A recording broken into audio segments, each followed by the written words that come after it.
Hello everyone. I hope आप सब काफ़ी अच्छे से होंगे, खुश होंगे और काफ़ी मस्त एग्ज़ाम की तैयारी में आप लोग लगे हुए होंगे। ठीक है, आप सबका एग्ज़ाम शायद जो भी बच्चे तैयारी कर रहे हैं हमारे चैनल से, वो सभी बच्चे का एग्ज़ाम कब है? 2026 में है। और ये 2026 में एग्ज़ाम देने के लिए पूरी मन में एक आग लगी हुई कि हमें एग्ज़ाम देना है और एग्ज़ाम में टॉपर भी बनना है। सभी बच्चे अलग ही एक दुनिया में, अलग ही अपना माहौल में, पढ़ने वाले बच्चों के लिए मैं बातें कर रही हूँ। जो नहीं पढ़ते हैं वो तो कहीं नहीं पढ़ेंगे, चाहे वो ऑफलाइन हो या फिर ऑनलाइन हो, लेकिन पढ़ने वाले हर जगह डेडिकेटेड होकर के अच्छे से पढ़ाई करते हैं। खैर छोड़िए, सब बातों का कुछ लगा रखा नहीं है सब बातों में। चलिए हम आते सबसे पहले अपने सिलेबस पे। क्या है हमारा सिलेबस? हम पढ़ रहे थे क्लास 10th बायोलॉजी चैप्टर 2। मैंने चैप्टर 1 को अच्छे से निपटा दिया है। उससे अगर आपको कोई भी क्वेश्चन आपको फंसता है तो कमेंट में जरूर पूछिएगा। अब हम चैप्टर 2 में भी, आपका ये लास्ट क्लास है। आज का जो क्लास है वो क्या है बाबू? आपका लास्ट क्लास है। मैंने श्वसन भी क्लास 10 श्वसन मैंने खत्म कर दिया। रिस्पिरेशन जो शुरू किया था हमने, वो भी आज का लास्ट क्लास, उसके बाद श्वसन भी खत्म हो जाएगा। ठीक है, अब इस श्वसन में आपने जितनी ही बातें पढ़ा, क्या आपको कहीं से भी दिक्कत आ रही है तो हमें कमेंट करके जरूर पूछिए कि हाँ मिस, हमको यहाँ पे प्रॉब्लम हो रही है, आप हमको बताइए। आपको मैं जरूर बताऊंगी, कमेंट में आपको जरूर जवाब दूंगी। ठीक है, फिलहाल के लिए हम यहाँ पे देखते हैं। सबसे पहले हम श्वसन तंत्र पढ़े, फिर श्वसन अंग पढ़े। अब श्वसन मार्ग पढ़ रहे थे हम। क्या पढ़े थे बाबू? श्वसन मार्ग। के श्वसन मार्ग क्या क्या होते हैं?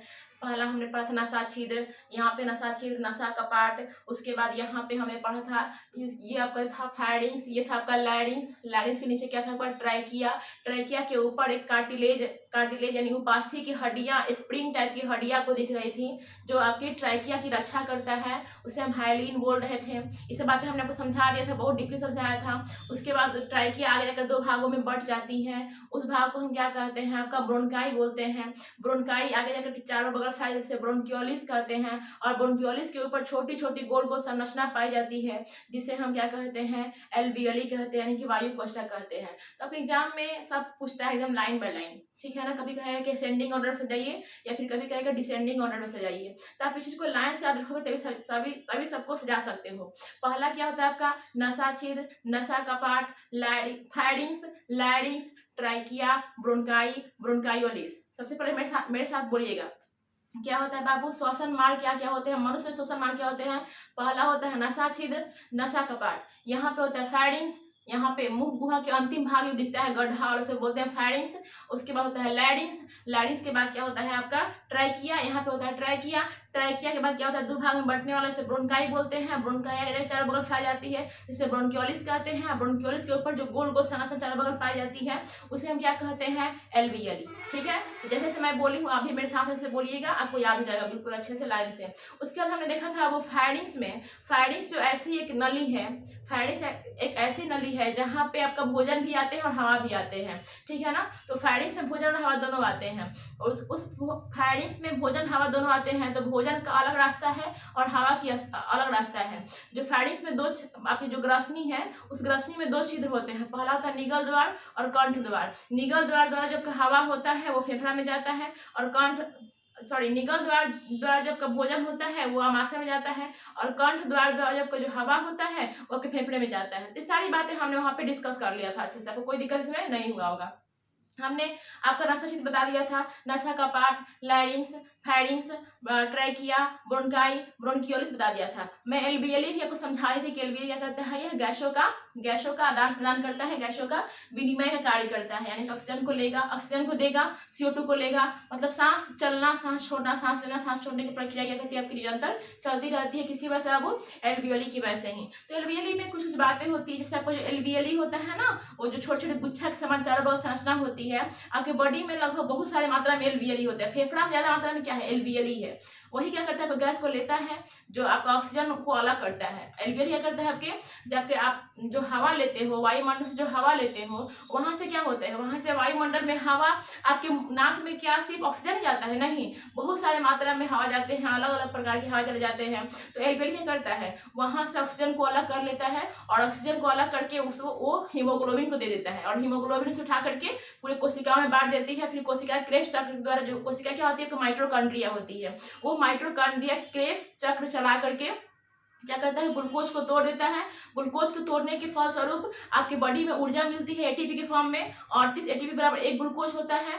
और वो ऊर्जा क्या होती है, पूरा फिर से रक्त क्या करेगा, चारों बगल को फैला देगा, वितरित कर देगा, बांट देगा, तुम लो तुम लो तुम लो, चारों बगल बेटा बांट देगा। और बांटने के बाद फिर वहां से जो CO2 होगा उसको क्या करेगा, हीमोग्लोबिन अपने में बांध लेगा, अपने में ले लेगा, और कार्बो ऑक्सी हीमोग्लोबिन बन करके फिर जाएगा एलवीएली के पास। एलवीएली क्या कर देगा, आपका CO2 दे देगा, और फिर पुनः ये प्रक्रिया क्या करती है निरंतर चलते रहती है। इसे क्या कहते हैं, हम श्वसन कहते हैं। क्या कहते हैं बाबू, श्वसन कहते हैं। सारी बातें अभी बता रही हूँ मैं, सब बातें बोर्ड पे लिखी हुई है बाबू, समझ गए। तो यहाँ पे देखते हैं क्या हमने लिखा है एलवीएली के बारे में। अभी इसमें एलवीएली के बारे में मैंने बहुत सारी बातें बता दी थी कि यदि आपके एलवीएली में काई जम जाती है, यदि आपके एलवीएली में काई जम जाती है तो आपको बहुत सारी बीमारियां हो सकती हैं, ठीक है। आपको दामा हो सकता है, कोरोना, आप पता है बाबू, कोरोना जो आया था बाबू, वो क्या किया था, आपके फेफड़े में एलवीएली पे कब्जा कर लिया था। क्या किया था, आपके फेफड़ा के एलवीएली जो होता है उसी पे कब्जा कर लेते, उसी पर घर बना लिया था। जब सांस लेते थे ना, जब सांस लेते थे तो क्या होता था, अब सांस अंदर जा ही नहीं पाता था। यहाँ पे एलवीएली है, एलवीएली फूलेगा पचकेगा, फूलेगा पचकेगा, तो क्या होगा बताइए। यहाँ पे अगर मान चलिए यही आपका एलवीएली है, ये आपका जगह भर गया है, ये जगह आपका भर गया, इसी पे आपका कोरोना क्या कर लिया, कब्जा कर लिया है। अब इसमें क्या हवा आएंगे, क्या हवा बाहर जाएंगे, नहीं जाएंगे ना। तो उसी प्रकार इंसान घूट घूट के मतलब कि करते करते क्या होता था वो, पूरा आपका दम घूट घूट के इंसान मर जाता था। तो उस समय क्या होता था, लोगों को वेंटिलेटर पे रखा जाता था। उसमें क्या होता था, वेंटिलेटर में आपके मुंह में यहाँ ट्रैकिया तक, आपके मुंह में एक बड़ा सा नली डाला जाता है, ठीक है। जो होता नहीं है, आप साइकिल का जो पंप से हवा भरते हो वैसा ही पंप टाइप का एक नली डाला जाता है यहाँ तक, आपको ट्रैकिया तक। और उससे क्या करते हैं, हाथ से क्या करते हैं, उसको लोग पंप करता है, क्या करते हैं, उसको पंप करता था। वहां पे जब कोरोना इंसान को हुआ था तो उसको हाथ से उसको पंप मारता था, उससे वहीं पे देखिएगा वेंटिलेटर पे इंसान चले जाते थे। क्या, क्यों चले जाते थे वेंटिलेटर पे, क्योंकि वहां पे होता था ना कि इंसान के एलवीएली में ही ना पूरी तरह से कोरोना जाम हो गया दिया था, जिसकी वजह से इंसान ढंग से सांस नहीं ले पाता था। समझिए ना, आप समझिए कि अगर यहाँ पे एक छोटा सा एलवीएली है, आपका पूरे फेफड़ा में एलवीएली भरा हुआ है ज्यादा मात्रा में, और इस एलवीएली पे अगर काई जम जाएगा तो क्या इसमें हवा अंदर जाएगा, बाहर आएगा नहीं, अंदर बाहर जाएगा तो क्या होगा, आपको घुटन महसूस होगा, आप घुटिएगा, और घुट घुट के क्या कीजिएगा, आप मर भी जाइएगा। मर जाता था, इसी वजह से लोग कितना लोग क्या हो गए, मर गए कोरोना में, ठीक है। सिर्फ कोरोना बीमारी नहीं, बहुत सारी बीमारी होती है जो आपके एलवीएली के ऊपर कब्जा करती है और उसमें छेद हो जाती है, और बाद में उसमें काई जम जाती है, ठीक है। और जब खांसते हैं ना, जब खांसते हैं आप सांस नहीं ले पाओगे, और जब उसको खांसोगे ना तो पूरा जो आपका एलवीएली होता है, एलवीएली पूरा खखड़ा करके बाहर निकलेगा। वही आप कोई किसी को सुनते हो बाबू खून की उल्टी कर दिया,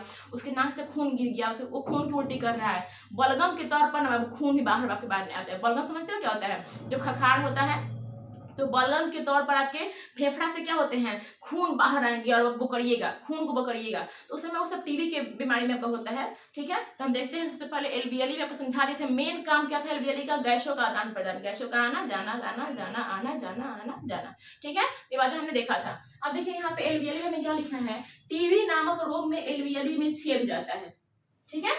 जो आपका एलवीएली देखिए बाबू, यही ना आपका एलवीएली है, जो गुच्छे के समान संरचना को दिख रही है, यही ना एलवीएली है। तो टीबी नामक रोग में बाबू क्या होता है ना कि आपकी एलवीएली में छेद हो जाती है। जब एलवीएली पर बलगम जम जाता है तो उसे दामा रोग कहते हैं। जब इंसान को टीबी नामक बीमारी होती है ना बाबू, तो एलवीएली में छेद हो जाता है, क्या हो जाता है, छेद हो जाता है। और उसके बाद आपके जो एलवीएली है ना बाबू, उस एलवीएली पे ना बलगम जम जाते हैं, यानी कि उस पे काई जम जाते हैं। समझते हो ना, देखिए आप जहाँ पे आपका पानी गिरता होगा वहां जगह देखिएगा, वहां पे काई जम जाता है, बिल्कुल चिकना हो जाता है। अब वहाँ पे कितना भी पानी मारिएगा ना, जल्दी वो काई छूटता नहीं है। उसी प्रकार बाबू आपके अगर एलवीएली में काई जम जाएंगे, यानी बलगम जम जाएंगे, यानी कि थूक खखाड़ जो भी होता है वो खखाड़ अगर चारों बगल जम जाएंगे तो क्या आपके एलवीएली में सांस अंदर आ पाएगा, यानी कि हवा अंदर आएगा, वो हवा को ऑब्जर्व करेगा, फिर हवा को बाहर छोड़ेगा, हवा को ऑब्जर्व करेगा, हवा को बाहर छोड़ेगा, नहीं छोड़ेगा। क्यों नहीं छोड़ेगा, क्योंकि उसकी जो एलवीएली होती है ना, उसके एलवीएली पे काई जम गया है, ठीक है। जब आपके एलवीएली में बलगम या फिर काई जम जाता है तो आपको दामा हो जाएगा। देखिएगा बाबू, दामा वाला रोग क्या होता है, वो भरपूर मात्रा में उसको ऑक्सीजन नहीं मिल पाता है। ऑक्सीजन नहीं मिलने का वजह क्या है, उसके एलवीएली में ना काई जम गए हैं, क्या हो गए हैं, काई जम गए हैं। जिसके बाद देखिएगा बाबू, दामा वाला रोग क्या होता है, हमसे हाँफते रहते हैं, हक्कर हक्कर पूरा तेज में हाँफते रहते हैं। वो जब थोड़ा सा चढ़ेंगे ना या फिर थोड़ा सा भी कोई काम करेंगे बहुत तेज हाँफते हैं, ठीक है ना। तो दामा का मतलब वही होता है बाबू, उसको भरपूर मात्रा में ऑक्सीजन नहीं मिलेगा तो इंसान जल्दी थक जाएगा, जल्दी थक जाएगा तो उसके बॉडी में सुस्ती आ जाएगी, और सुस्ती आ जाएगी बाबू धीरे धीरे धीरे धीरे धीरे इंसान का बॉडी कमजोर हो जाएगा और मर भी जाएगा, ठीक है ना। तो पहले बाबू टीबी रोग बहुत खतरनाक हुआ करता था, बहुत खतरनाक हुआ करता था। अब तो उसके इलाज अच्छे अच्छे इलाज आ गए हैं उसके। लेकिन जो दामा होते हैं बाबू, दामा में क्या होते हैं, प्रॉब्लम होती है आपके एल्वियली के ऊपर काई जम जाती है। जब एल्वियली के ऊपर काई जम जाएंगे तो क्या आप सांस, एल्वियली जो होता है आपकी हवा को ऑब्जर्व कर पाएगा, नहीं कर पाएगा। जब वो हवा को ऑब्जर्व ही नहीं कर पाएगा तो कहाँ से ब्लड को हवा देगा, फिर माइटोकॉन्ड्रिया कहाँ से आपका ऊर्जा बॉडी में बनाएगी, नहीं बनाएगी। तो इस प्रकार आपकी प्रक्रिया चलती रहती है, ठीक है। तो ये बात हमने यहाँ पे लिखा है कि टीबी नामक रोग में एल्वियली में छेद हो जाता है। जब एल्वियली पर बलगम जम जाता है तो उसे दामा रोग कहते हैं। इसमें किसी प्रकार का कोई डाउट नहीं हो रहा होगा। अगला पॉइंट में लिखा है बाबू, रक्त के अंदर हीमोग्लोबिन। अच्छा एक बात बताइए बाबू, एक बात हमको बताइए कि आपके बॉडी में जो श्वसन है क्यों जरूरी है? ऊर्जा के लिए ना जरूरी है, क्योंकि श्वसन क्या कहते हैं, अगर हम सांस लेंगे तो हमारे बॉडी में ऊर्जा बनेगा, नहीं तो ऊर्जा नहीं बनेगा। याद करो बाबू, हमने श्वसन का एक या फिर दो लेक्चर हमने बताया है आपको, श्वसन की पूरी प्रक्रिया कैसे होती है, क्यों होती है, अक्ष क्या होती है, अनक्ष क्या होती है, ऑक्सीजन की उपस्थिति में कैसे होती है, अनुपस्थिति में कैसे होती है, ऑक्सीजन की उपस्थिति में आपका श्वसन कहाँ पूर्ण होता है, माइटोकॉन्ड्रिया में, अनुपस्थिति में कहाँ होता है, कोशिका द्रव में, ग्लूकोज टूटना, ये सब बताया था, ग्लाइकोलाइसिस होता है, सब समझा दिया था आपको। वहां पे से आपको समझाया था वो, यहाँ पे आपको स्पष्ट रूप से दिखेगा क्योंकि आपने श्वसन मार्ग पूरी तरह से पढ़ लिया है। सबसे पहले हम सांस लेते हैं तो क्यों लेते हैं, तो सांस लेने का मेन वजह क्या होता है बाबू, कि आपके बॉडी में ऊर्जा बनना। क्या बनना बाबू, बॉडी में ऊर्जा बनना। अब हमारे बॉडी में ऊर्जा चाहिए, सबसे पहले क्या होता है, आपके द्वारा खाए गए भोजन छोटी आंत में गए, छोटी आंत में भोजन का अवशोषण कोशिकाओं किया, और उसे उठाकर कहाँ जाकर रख दिया बाबू, भोजन को छोटी आंत के विलाई से भोजन का अवशोषण हुआ। अवशोषण करने के बाद जो कोशिकाएं थी उसे अवशोषित करके क्या किया बाबू, अवशोषित करके उसे यकृत के पास रख दी। यकृत में भोजन किस रूप में संचित होता है बाबू, ग्लूकोज यानी ग्लाइकोजन के रूप में। लेकिन उस ग्लाइकोजन से आपको ऊर्जा नहीं मिलेगी, उस ग्लाइकोजन को टूटेगा, वो ग्लाइकोजन टूटेगा, टूटने के फल स्वरूप आपको ऊर्जा मिलेगी। समझ गए बाबू। तब देखो यकृत में भोजन, छोटी आंत से भोजन कहाँ गया आपका, यकृत में। और यकृत कहता है कि मेरे पास स्टोर करने की जगह है, हम भोजन में से ऊर्जा नहीं बना सकते हैं। तो फिर वहां पे आता है पूरे बॉडी, आपके ऑल पार्ट्स ऑफ बॉडी किसकी बनी होती है, छोटी छोटी कोशिकाओं की बनी होती है। और उस कोशिकाओं में आपको क्लास 9 में पढ़े होंगे माइटोकॉन्ड्रिया। क्या होता है बाबू, माइटोकॉन्ड्रिया होती है जो आपके बॉडी में ऊर्जा का निर्माण करती है। जो कभी कोशिकाओं में से माइटोकॉन्ड्रिया को कोशिका का पावर हाउस कहते हैं, शक्ति गृह कहते हैं, याद कीजिए बाबू। तो माइटोकॉन्ड्रिया था यकृत के पास, वो कहता है कि सुनिए मैं आपके भोजन से आपके ग्लूकोज को तोड़ करके ऊर्जा बना दूंगा, और ऊर्जा बना करके पूरे ऑल पार्ट्स ऑफ बॉडी में वितरित करवा दीजिएगा। तो माइटोकॉन्ड्रिया रिस्क लेता है कि हम ऊर्जा बना देंगे, आपके पास जो ग्लाइकोजन है, जो ग्लूकोज है, उससे हम ऊर्जा बना देंगे। आप सिर्फ हमको क्या चाहिए, मेरी एक शर्त है कि आप हमको भोजन को जितना भी आपके पास स्टोर है वो सारा भोजन को हमारे पास दे दीजिए। तो माइटोकॉन्ड्रिया कहता है यकृत से, तो यकृत कहता है कि देखो नहीं तो मैं अपनी जगह से हिल सकता हूँ, माइटोकॉन्ड्रिया आपके ऑल पार्ट्स ऑफ बॉडी में वितरित है, तो माइटोकॉन्ड्रिया कहता है कि नहीं मैं अपनी जगह से हिल सकता हूँ। आप तो वहां पे कौन आता है, ब्लड आता है। ब्लड क्या करता है बाबू कि यकृत से जो स्टोर भोजन था, वो भोज्य पदार्थ था, चूसा हुआ जो आपका थी एंजाइम था भोजन के रूप में, ग्लूकोज था, उस ग्लूकोज को उठाता है और उठा के सभी माइटोकॉन्ड्रिया को बांट देता है। लेकिन माइटोकॉन्ड्रिया एक शर्त रखता है कि देखो हम ऊर्जा तो बनाएंगे, आपने हमको भोज्य पदार्थ तो दे दिया, जो ये भोज्य पदार्थ आपका जो पचा हुआ भोज्य पदार्थ आपने हमको तो दे दिया, लेकिन हमको ऊर्जा बनाने के लिए हमको सबसे अहम हिस्सा चाहिए, हमें चाहिए ऑक्सीजन। क्या चाहिए बाबू, ऑक्सीजन। तो अब ऑक्सीजन क्या होगा, फेफड़ा क्या होगा, ऑक्सीजन को बनाएगा, फेफड़ा ऑक्सीजन को लाएगा। अब फेफड़ा में जो एल्वियली होता है बाबू वो ऑक्सीजन को ले आएगा। अब क्या होता है बाबू, फिर ब्लड जाएगा किसके पास, फेफड़ा के पास। आपका जो ब्लड है वो जाएगा आपके फेफड़ा के पास। फिर वहां से क्या करेगा, वहां ब्लड में एक खासियत होती है। अच्छा बाबू अगर ब्लड जाएगा फेफड़ा के पास, फेफड़ा के एल्वियली के पास जाएगा, जब एल्वियली के पास जाएगा तो उसको कैसे पता है, कैसे पता है बाबू कि यही ऑक्सीजन है, यही नाइट्रोजन है, हमको कौन सा ले जाना है। तो ब्लड में पाई जाती है बाबू हीमोग्लोबिन। क्या पाई जाती है बाबू, हीमोग्लोबिन। वही हीमोग्लोबिन जो होता है ना बाबू आपके एल्वियली से ना ऑक्सीजन को ले लेता है। जो हीमोग्लोबिन होता है बाबू आपके एल्वियली से ऑक्सीजन को ले लेता है और ले करके आपके पूरे ऑल पार्ट्स ऑफ बॉडी के कोशिकाओं में यानी कि माइटोकॉन्ड्रिया में बांट देता है। इसके फलस्वरूप माइटोकॉन्ड्रिया होते हैं जो क्रेब्स चक्र के दौरान ग्लूकोज को तोड़ते हैं, और तोड़ने के बाद एक ग्लूकोज में 38 एटीपी ऊर्जा बनती है। मतलब 38 एटीपी में बाबू क्या होता है, एक ग्लूकोज बनता है, और इसके फलस्वरूप आपके क्या होते हैं, CO2 गैस बाहर निकलते हैं। इसके फलस्वरूप आपके CO2 गैस बनते हैं। फिर जो आपका जो रक्त है बाबू वहीं पे खड़ा रहता है, क्या करता है, जब रक्त गया फेफड़ा में, फेफड़ा से रक्त में हीमोग्लोबिन था, हीमोग्लोबिन ने ऑक्सीजन की पहचान की और वहां से रक्त में हीमोग्लोबिन, जो रक्त है बाबू हीमोग्लोबिन के द्वारा ऑक्सीजन की पहचान करके वहां से आपका ऑक्सीजन को ले आया। जो आपका रक्त था, रक्त में हीमोग्लोबिन था, हीमोग्लोबिन ने ऑक्सीजन का पहचान किया, अब फिर वहां से ऑक्सीजन को ले आया, पूरे ऑल पार्ट्स ऑफ कोशिका में वितरित कर दिया, कोशिका का जो काम करना था वो काम कर लिया। अब फिर उसके फलस्वरूप कोशिका में क्रेब्स चक्र के दौरान ग्लूकोज जब बन गया, ग्लूकोज का जब ग्लूकोज टूट गया बाबू, तो उस कंडीशन में फिर वो क्या क्या निकला, CO2 गैस निकला। फिर क्या करेगा बाबू, जो आपका हीमोग्लोबिन है बाबू वो CO2 के साथ अभिक्रिया करके कार्बो क्या बोलते हैं बाबू वहां पे HbCO2 बना लेगा और बना करके पुनः फिर कहाँ जाएगा, LBLE के पास जाएगा और LBLE के पास जाकर क्या करेगा बाबू, उसको CO2 दे देगा और फिर वहां से ऑक्सीजन को लेकर के आएगा। यह प्रक्रिया बाबू नियंत्रण चलते रहती है, CO2 को देना, ऑक्सीजन को लाना, CO2 को देना, ऑक्सीजन को लाना, CO2 को देना, ऑक्सीजन को ले आना। तो ये पूरी प्रक्रिया चलती रहती है। इसके बाद से आप सांस लेते हैं, सांस छोड़ते हैं, सांस लेते हैं, सांस छोड़ते हैं। ठीक है, तो ये बात समझ गए आप कि कैसे होता है, कैसे क्रिया होती है, कैसे नहीं होती है। तो ये बात हमने यहाँ पे लिखा है, रक्त के अंदर हीमोग्लोबिन पाया जाता है, आपको तो समझा दिए, जो LBLE में जाकर O2 LBLE में जाकर O2 लाता है, O2 लाता है, यानी O2 की पहचान, जो O2 की जब पहचान है कौन करता है, हीमोग्लोबिन ही करता है।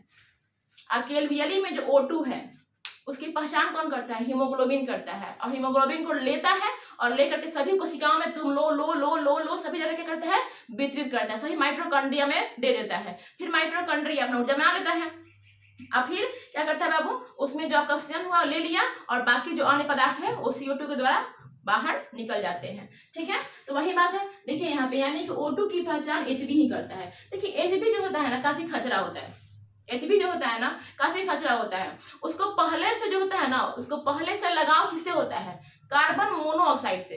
किससे लगाव होता है, कार्बन मोनोऑक्साइड से। ठीक है, और बाद में मतलब घटले कहने का मतलब कि तनी मनी लगाव होता है ऑक्सीजन से। घटले जैसे होता है नहीं कि कोई किसी का शादी हो रहा है, कोई लड़का है, उसका कोई गर्लफ्रेंड है, लेकिन मम्मी पापा नहीं मान रहा है, इसकी वजह से क्या कर रहा है, उसकी किसी और लड़की शादी कर रहा है, तो लड़का मम्मी पापा के चलते क्या करेगा, उस लड़की शादी कर लेगा। लेकिन उसका मन अगर मम्मी पापा कहे चलो ठीक है उससे मत शादी करो, तुम इससे ब्याह कर लो, ठीक है, तो लड़का करेगा ना, खुशी खुशी ब्याह कर लेगा। तो ये जो लड़का है ना, ये Hb जो है वो लड़का है और ये से गर्लफ्रेंड है, जो CO है क्या है उसकी गर्लफ्रेंड है, और O2 क्या है, घटले जानबूझ करके मम्मी पापा की मर्जी से बिन मतलब का शादी कर रहा है, दिल और मिल नहीं रहा है। तो ठीक है, तो उसकी क्या है, इसकी पत्नी है, मतलब जो मम्मी पापा की पसंद की है, ये उसकी पसंद की है। अब जो Hb है ना इतना खचरा है बाबू, क्या करता है कि Hb का काम क्या होता है, ऑक्सीजन का पहचान करना, ऑक्सीजन को उठा करके और पूरे कोशिकाओं तक पहुंचाना। लेकिन Hb क्या करता है, जैसे ही CO को देखता है, यानी कार्बन मोनोऑक्साइड को देखता है, क्या करता है कि वहां से ऑक्सीजन को छोड़ देगा और कार्बन मोनोऑक्साइड को लेकर के आएगा और कोशिकाओं में बांट देगा। तो माइटोकॉन्ड्रिया कहेगा अरे ये तुम क्या दे रहे हो, हमको तो ऑक्सीजन चाहिए, तो कहते हैं छोड़ना, कोई बात नहीं, बना दो मत बनाओ, जाओ, हमसे क्या मतलब है। तो जो ये है Hb है ना बाबू, वो अगर आप बाबू कहीं मतलब आग के पास बैठे हो, वहां से कार्बन मोनोऑक्साइड गैस निकल रही है, या फिर कुछ ऐसे जगह पे बैठे हो जहाँ से कार्बन मोनोऑक्साइड गैस निकल रही है और उस चीज को आप सूंघ रहे हो ना बाबू, तो उस कंडीशन में क्या होगा, उस कंडीशन में जब रक्त है ना बाबू, रक्त में जो हीमोग्लोबिन है वो ऑक्सीजन को नहीं ले जाएंगे, आपकी हवा में, आपके नाक के द्वारा आपके शरीर में दोनों गया है, ऑक्सीजन भी गया है और CO भी गया है। लेकिन Hb इतना खचरा है कि वो ऑक्सीजन को नहीं ले जाएगा, CO को ले जाएगा। किसको ले जाएगा बाबू, CO को ले जाएगा, क्योंकि ज्यादा लगाव उसको किससे है, CO से है, तो CO को ले जाएगा और माइटोकॉन्ड्रिया को देगा। तो माइटोकॉन्ड्रिया कहेगा इसे अरे तुमको क्या दे रहे हो, हमको ऑक्सीजन चाहिए ऊर्जा बनाने के लिए, अरे चलो छोड़ो, बनाना कोई दिक्कत नहीं होता है, बना ले जो हो रहा है तो बना। माइटोकॉन्ड्रिया नहीं बनाएंगे, बिना ऑक्सीजन का हम ऊर्जा बना ही नहीं सकते हैं। तो क्या बोलता है, हीमोग्लोबिन मत बना, मेरा उससे क्या मतलब है, मेरा CO आ गई, मेरा काम खत्म, यानी मेरा कार्बन मोनोऑक्साइड मेरे पास आ गई, मेरा काम खत्म, तो मत बना। तो उस कंडीशन में क्या होता है, माइटोकॉन्ड्रिया आपकी बॉडी में ऊर्जा नहीं बनाएगा, और जब माइटोकॉन्ड्रिया आपकी बॉडी में ऊर्जा नहीं बनाएगा तो आपको आएगी सुस्ती। जब आपको सुस्ती आएगी तो आप कोई काम ढंग से नहीं करेंगे, आपका हाथ पैर ढंग से काम नहीं करेगा, आप पूरी तरह से मतलब बिल्कुल बेड पकड़ लीजिएगा। जब बेड पकड़ लीजिएगा तब खड़ा नहीं हो सकते हैं, आपको चक्कर आएगा। आपको जब चक्कर आएगा तो क्या होगा बाबू, क्या होगा उस सब कंडीशन में, चक्कर इतने आएंगे कि बड़ी ऊर्जा नहीं बनेंगे, चक्कर आएंगे। जब आपको चक्कर आएंगे तो हो सकता है कि आपकी मृत्यु, हो सकता है क्या, हो सकता है आपकी मृत्यु हो ही जाएगी, ठीक है, तो आप मर भी जाओगे। तो उसको इतना खतरा होता है जो हीमोग्लोबिन होता है। हीमोग्लोबिन ज्यादा पसंद करता है किसको, सीओ को, अपनी गर्लफ्रेंड को, अपनी पत्नी को कम पसंद करता है। तो इसीलिए बाबू कभी भी कोशिश कीजिए कार्बन मोनोऑक्साइड गैस रात को बाबू सोते समय बाबू अपने अगल बगल, ठंडी के मौसम में क्या करता है ना कि आग जलाता है अगल बगल में और वहां पे कंबल ओढ़ के सो जाता है, ठीक है बाबू। तो अपने घर में क्या होता है, आपके घर में जितना ऑक्सीजन है आप उतना ले लिए, उसके बाद जो आपके लकड़ी के धुएं से क्या निकलती है, कार्बन मोनोऑक्साइड गैस निकलती है। वही गैस आपके नाकों पर जाती है, जबकि नाकों के माध्यम से आपकी कार्बन मोनोऑक्साइड गैस आपके अंदर जाएगी फेफड़ा में, तो जो आपका हीमोग्लोबिन है वो आपके ऑक्सीजन को नहीं लेगा, सीओ को पकड़ के और चारों बगल आपके कोशिका में बांट देगा। लेकिन कोशिका जो होती है उसको ऊर्जा बनाने के लिए चाहिए O2, उससे वो कार्बन मोनोऑक्साइड से ऊर्जा नहीं बनाएगी। जब ऊर्जा नहीं बनाएगी तो कभी कभी सुनते होंगे बाबू, आप क्या सुनते होंगे कि कोई इंसान ठंडी में आग जला करके अगल बगल सोया हुआ था और सोए ही रह गया, फिर कभी उठा नहीं। तो उठा क्यों नहीं, क्योंकि बाबू उसके बॉडी में क्या गया, सीओ गया, बहुत ज्यादा मात्रा में सीओ गया, कार्बन मोनोऑक्साइड गया, और कार्बन मोनोऑक्साइड जाने की वजह से उसका दम घुट गया, अंदर क्या हुआ, उसका दम घुटा और दम घुटने की वजह से उसकी मृत्यु हो गई, ठीक है ना। दम घुटा, बेहोशी हुआ, बेहोश हो गया, अब बेहोश हुआ तो बेहोश होले रह गया, ठीक है ना। तो वहां पे इसीलिए हम क्या कहते हैं, कार्बन मोनोऑक्साइड को हम दम घुटने वाली गैस कहते हैं। क्या कहते हैं बाबू, हम दम घुटने वाली गैस कहते हैं। इस सारी प्रक्रिया समझ गए आप। अब यहाँ पे देखिए, जैसे ही Hb ऑक्सीजन से मिलता है, अब आपको वही बात, सब बातें जो बताए हैं वही बात लिखे हैं, जैसे ही Hb O2 से मिलता है ऑक्सी हीमोग्लोबिन हो जाता है। यह ऑक्सी यानी कि उसका फॉर्मूला लिखे हैं, ऑक्सी हीमोग्लोबिन के सूत्र लिखे हैं, HbO2 कोशिकाओं यानी कि माइट्रोकॉन्ड्रिया में पहुंचकर O2 दे देता है। ये जाता है पहले ऑक्सीजन से, जैसे ही आपका Hb ऑक्सीजन से मिलेगा क्या बना लेगा, अब ऑक्सी हीमोग्लोबिन बना लेगा।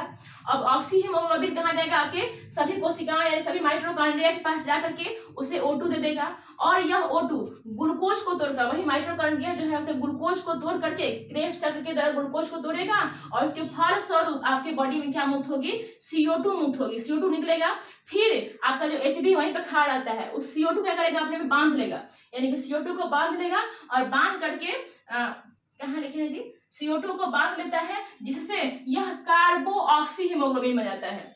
CO2 को बांध करके क्या बन लेगा, कार्बो ऑक्सी हीमोग्लोबिन बन जाता है, और यही कार्बो ऑक्सी हीमोग्लोबिन का सूत्र होता है HbCO3। पुनः यही फिर क्या करेगा, कार्बन डाइऑक्साइड को अपने बांध लेगा, और बांध करके पुनः कहाँ जाएगा, आपके एल्वियली में वापस जाता है, और जा करके उसे CO2 दे देता है। और जब हम सांस छोड़ते हैं, CO2 दे देगा उसको, एल्वियली को, और जब हम सांस छोड़ते हैं तो एल्वियली में पहुंचा CO2 बाहर निकल जाता है। यह क्रिया नियंत्रण चलती रहती है, जिसे कहते हैं श्वसन।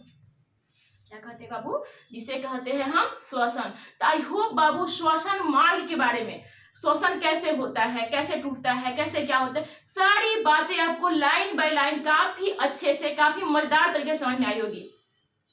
अगर बाबू इसमें किसी प्रकार का कोई भी दिक्कत, कोई भी परेशानी आपको होती है तो मैं आपको समझाऊंगी, लेकिन इससे पहले आपको इसके अगला लेक्चर थोड़ी सी छोटी है, जब एग्जाम में पूछता है कि श्वसन श्वासोच्छ्वास में क्या अंतर है, निश्वासन में क्या अंतर है, डायाफ्राम क्या होता है, यहाँ पे बनाया है बाबू, देखिए यहाँ पर डायाफ्राम है, तो डायाफ्राम क्या होता है। बस 2-3 टॉपिक बाबू छोटे छोटे बच गई है, आपको समझाएंगे।